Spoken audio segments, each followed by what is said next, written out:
सोचिए जरा, अगर आने वाले वक्त में देश की सत्ता की कुर्सी पर वही चेहरा बैठे जिसे सालों तक लोगों ने सिर्फ यूपी की राजनीति तक सीमित समझा। अगर वही मायावती जिनके नाम से कभी सियासी गलियारों में सन्नाटा छा जाता था, देश की अगली प्रधानमंत्री बनने की दिशा में बढ़ती दिखें। क्या ये सिर्फ कल्पना है या इसके पीछे कुछ ऐसे संकेत हैं जिन्हें जानना आप मिस नहीं कर सकते? वीडियो शुरू करने से पहले एक छोटी सी अपील है भाई, अगर आप राजनीति को सिर्फ खबर नहीं बल्कि अंदर की चाल और आने वाले तूफान को समझना चाहते हैं तो अभी चैनल को सब्सक्राइब कर लो, क्योंकि यहां बातें सिर्फ बताई नहीं जाती, समझाई जाती हैं। अब असली बात पर आते हैं।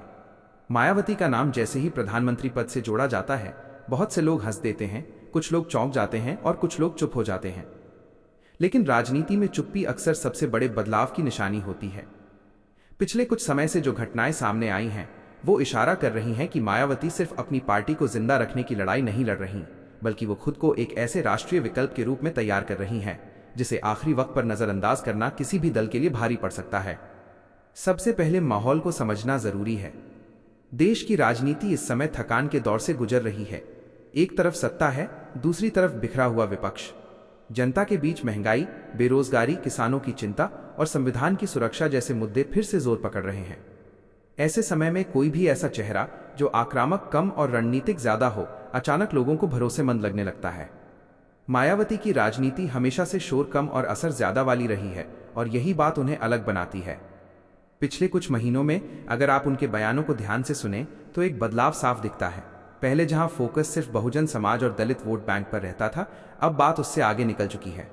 अब भाषणों में किसान, छोटे व्यापारी, युवा, संविधान, आरक्षण की रक्षा और लोकतंत्र की मजबूती जैसे मुद्दे ज्यादा साफ और संतुलित तरीके से रखे जा रहे हैं। ये भाषा किसी राज्य की मुख्यमंत्री बनने की नहीं, बल्कि एक राष्ट्रीय नेता की होती है जो पूरे देश को संबोधित करता है। एक और अहम बात जो अक्सर नजरअंदाज कर दी जाती है वो है मायावती का अंतर्राष्ट्रीय और संवैधानिक सोच। वो भावनाओं में बहकर बयान नहीं देती। जब भी वो केंद्र सरकार या प्रधानमंत्री पर सवाल उठाती हैं तो शब्द तौले हुए होते हैं। न जरूरत से ज्यादा हमला, न बेवजह तारीफ। यही संतुलन उन्हें उन नेताओं की कतार में खड़ा करता है जिन्हें सत्ता संभालने लायक माना जाता है। राजनीति में चीखने वाले बहुत होते हैं, लेकिन कुर्सी अक्सर उसी को मिलती है जो सही वक्त पर चुप रहना जानता हो। अब जरा विपक्ष की हालत पर नजर डालिए। बड़े चेहरे आपस में उलझे हुए हैं, नेतृत्व को लेकर साफ तस्वीर नहीं है। ऐसे में मायावती जैसी नेता जिनका एक ठोस वोट बैंक है और जिनका प्रशासनिक अनुभव किसी से कम नहीं, अचानक डार्क हॉर्स बनकर उभरती हैं। इतिहास गवाह है कि जब जब केंद्र में सरकार बनाने के लिए संख्या का खेल उलझा है, तब तब मायावती की अहमियत बढ़ी है। फर्क सिर्फ इतना है कि इस बार चर्चा सिर्फ किंग मेकर की नहीं बल्कि खुद चेहरे की हो रही है। एक और संकेत जो बहुत कुछ कहता है वो है उनकी चुपचाप की जा रही संगठनात्मक तैयारी। जमीन पर कैडर को दोबारा एक्टिव करना, पुराने नेताओं को वापस जोड़ना और नए चेहरों को मौका देना, ये सब किसी तात्कालिक चुनाव की तैयारी नहीं लगती। ये लंबी रेस की प्लानिंग है और लंबी रेस वही दौड़ता है जिसकी नज़र सिर्फ अगले पड़ाव पर नहीं, फिनिश लाइन पर होती है। बहुत लोग ये भूल जाते हैं कि मायावती 4 बार उत्तर प्रदेश की मुख्यमंत्री रह चुकी हैं। प्रशासन, कानून व्यवस्था और सत्ता चलाने का अनुभव उनके पास किताबों का नहीं, जमीन का है। जब देश ऐसे दौर से गुजर रहा हो जहां अनुभव और स्थिरता की बात हो रही हो, तब ये फैक्टर अचानक बहुत भारी हो जाता है। प्रधानमंत्री बनने के लिए सिर्फ लोकप्रियता नहीं, भरोसा भी चाहिए और भरोसा अनुभव से आता है। अब सवाल उठता है, क्या ये सब सीधे सीधे इस बात की गारंटी है कि मायावती प्रधानमंत्री बनेंगी? नहीं, लेकिन ये जरूर दिखाता है कि कहानी सिर्फ अगर तक सीमित नहीं रही। राजनीति में अगर और संकेत ही कल की हकीकत बनते हैं, और जब इतने सारे संकेत एक ही दिशा में इशारा करने लगें तो समझदार दर्शक उन्हें नजरअंदाज नहीं करता।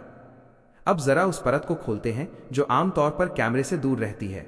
मायावती की राजनीति को अगर सिर्फ रैलियों और बयानों से समझने की कोशिश की जाए तो तस्वीर अधूरी रह जाएगी। असली कहानी वहां है जहां फैसले शोर में नहीं, खामोशी में लिए जाते हैं। पिछले कुछ समय में जिस तरह से उन्होंने खुद को रोजाना की बयानबाजी से दूर रखा है, वो कमजोरी नहीं बल्कि रणनीति का हिस्सा लगता है। आज की राजनीति में हर नेता रोज बोलकर खुद को थका देता है, जबकि मायावती का तरीका उल्टा है, कम बोलो लेकिन जब बोलो तो उसका वजन महसूस हो। एक बड़ा संकेत ये भी है कि उन्होंने खुद को किसी एक खेमे से पूरी तरह बांधा नहीं है, न पूरी तरह सत्ता के साथ, न पूरी तरह बिखरे हुए विपक्ष में। ये पोजीशन बहुत सोच समझ कर ली जाती है। राजनीति में जब आप बीच की जगह पर खड़े होते हैं तो दोनों तरफ की जरूरत बन जाते हैं। यही वजह है कि पर्दे के पीछे हर बड़ा खिलाड़ी मायावती को हल्के में नहीं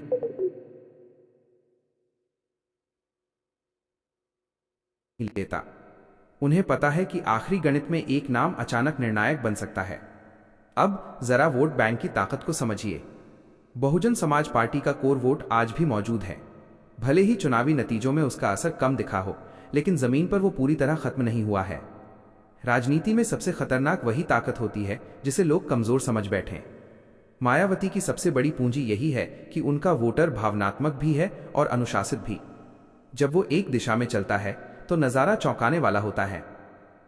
एक और दिलचस्प बात यह है कि मायावती का नाम आज भी अंतर्राष्ट्रीय मीडिया और राजनीतिक विश्लेषकों की नज़र में एक अनुभवी प्रशासक के तौर पर लिया जाता है। 4 बार मुख्यमंत्री रहना कोई मामूली बात नहीं है। उन्होंने गठबंधन सरकार भी चलाई है, अकेले दम पर भी सत्ता संभाली है और कठिन हालात में फैसले भी लिए हैं। प्रधानमंत्री की कुर्सी के लिए यही अनुभव सबसे ज्यादा मायने रखता है, क्योंकि वहां सिर्फ भाषण नहीं, सिस्टम चलाना होता है। देश का मौजूदा माहौल भी इस चर्चा को हवा दे रहा है।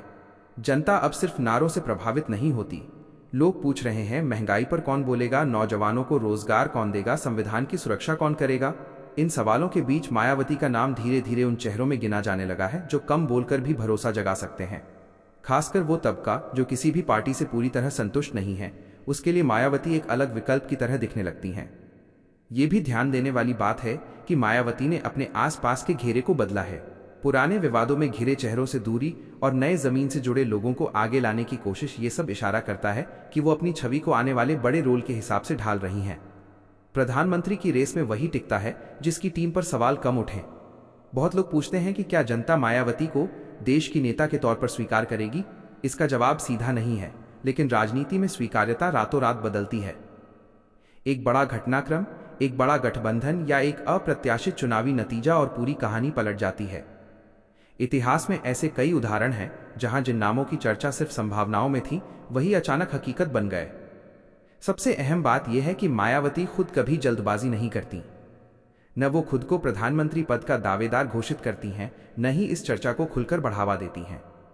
लेकिन उनकी हर चाल ये बताती है कि अगर वक्त आया तो वो तैयार मिलेंगी। राजनीति में तैयारी ही सबसे बड़ा हथियार होती है। तो क्या मायावती देश की अगली प्रधानमंत्री बनेंगी? इसका फैसला आज नहीं, आने वाले हालात करेंगे।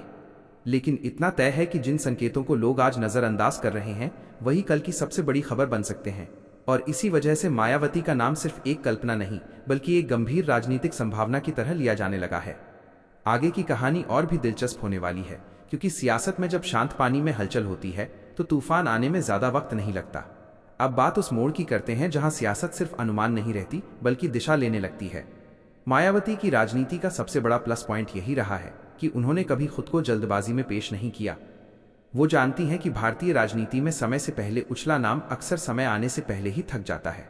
इसलिए आज जब उनका नाम प्रधानमंत्री पद की संभावनाओं से जोड़ा जा रहा है, तो उसके पीछे शोर कम और वजन ज्यादा है। एक अहम संकेत जनता के मूड में छिपा है। देश में एक बड़ा वर्ग ऐसा है जो न पूरी तरह सत्ता से खुश है और ना ही मौजूदा विपक्ष से संतुष्ट। यही वर्ग हमेशा किसी तीसरे लेकिन मजबूत विकल्प की तलाश में रहता है। मायावती उस खाली जगह को भरती हुई दिखने लगी हैं। उनकी छवि एक ऐसी नेता की है जो भावनाओं से नहीं, सिस्टम से बात करती हैं।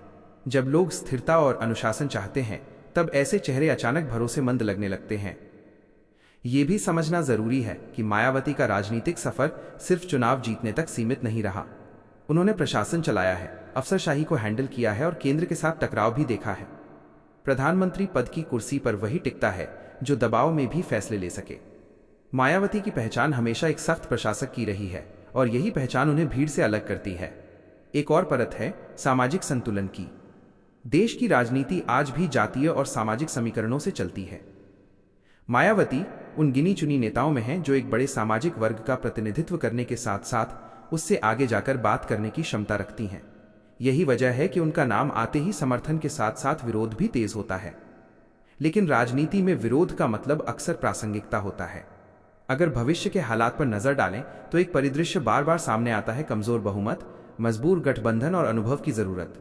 ऐसे समय में देश किसी ऐसे चेहरे की ओर देखता है जो जोखिम कम और भरोसा ज्यादा देता हो। मायावती उस कसौटी पर फिट बैठती नजर आती हैं।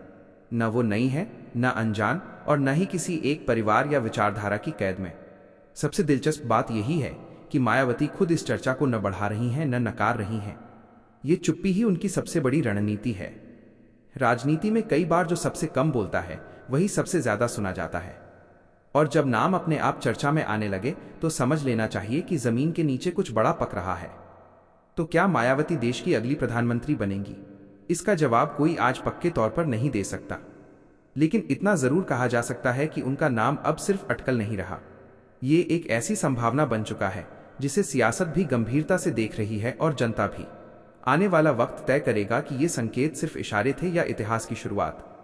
और यहीं पर कहानी खत्म नहीं होती, बल्कि असली खेल यहीं से शुरू होता, क्योंकि भारतीय राजनीति में आखिरी चाल हमेशा वही चलता है जिसे लोग सबसे आखिर में देखते हैं।